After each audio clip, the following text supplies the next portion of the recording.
bees. The birds is a lot easier, so I'm going to do that one last. It's not like taking a test where you do the easy one first. I'm delivering a lesson. I'm going to do the complicated one first. These are a little more complicated, and then I'll do the birds afterwards as a reward. So we'll start with the bees here. Busy bridge, a lot of foot traffic. So the bees first. It's not what most people tend to think. It's not that there's a queen bee type of hierarchy. Just that the bees are pollinators. They live in harmony with nature.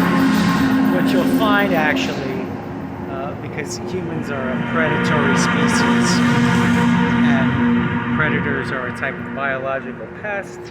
Just trying to let people pass. There's a lot of foot traffic.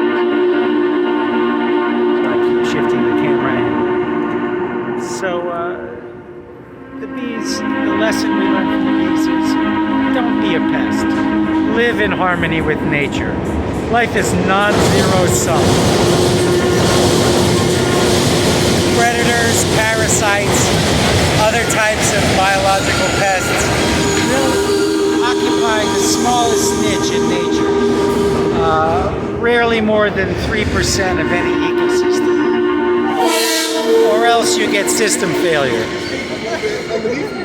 So that's the lesson from the bees. Live in harmony with nature.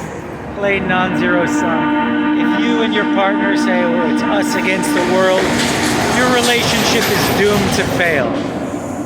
You have to play into your larger community, be a part of your community, recognize that you're a part of nature, and that's why the lesson we learned from the bees is more complicated, because it's not so natural to human beings, because we are biological predators, that we forget that we're still a part of nature.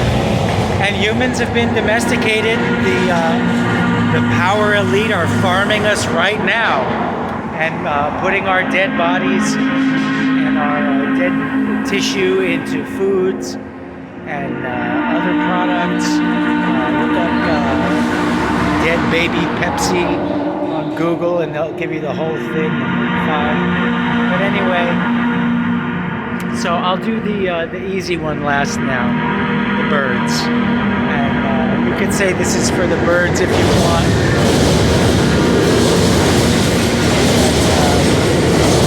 Trying to do this at arm's length and people keep walking by me. So I gotta turn and pivot to let people pass me. And then I'm also pausing for all the train's passing and the cars honking. Anyway, the birds is the easy one. That's why I saved it for last. Basically, the man is the goose and the woman is the gander. What's good for the goose is good for the gander. If she can't take a goose, don't take a gander. If she gives you a goose, give her a gander. The end. That's the truth about the birds in the